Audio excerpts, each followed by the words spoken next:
Stres ini akibat kepada stres adalah anxiety dan depression. Kena ingat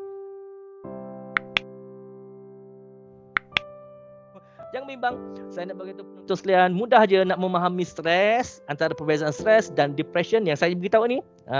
Pertama, stres normal bukan penyakit. Sekali saya sebut, stres normal dan bukan penyakit.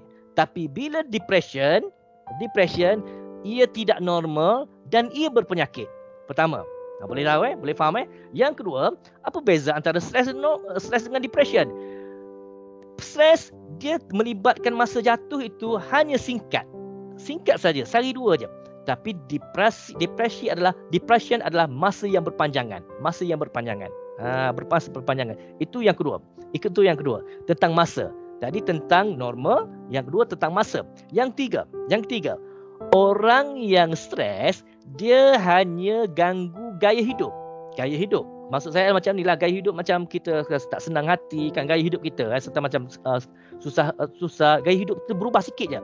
Tapi orang yang depression dia melibatkan dua perkara, gaya hidup dan fungsi hidup. Boleh faham Fungsi hidup. Contoh, sebelum ini dia suka pada memasak. Bila stres, dia akan berhenti dia macam dia tak nak memasak je. Tapi esok masak pula, betul tak? Sebab itu hobi dia. Tapi orang depression, dia menukar fungsi hidup.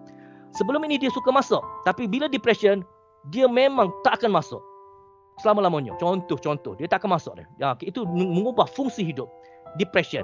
Yang keempat iaitu stres ini akibat kepada stres adalah anxiety dan depression. Kena ingat akibat kepada stres, akibat daripada stres mengakibatkan anxiety dan depression. Okey, tapi depression mengakibatkan mental illness ataupun dipanggil sebagai suicidal thought, kepada gangguan nak bunuh diri. Okey.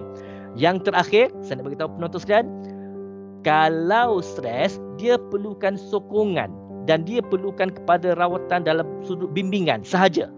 Tapi kalau dalam sudut depression, dia perlukan rawatan pakar, dia perlukan ubat-ubatan dan dia diperlukan kepada sokongan yang banyak. Okey, boleh faham kelima-lima perkara ni boleh faham? Boleh faham semua penonton? Alhamdulillah kalau faham.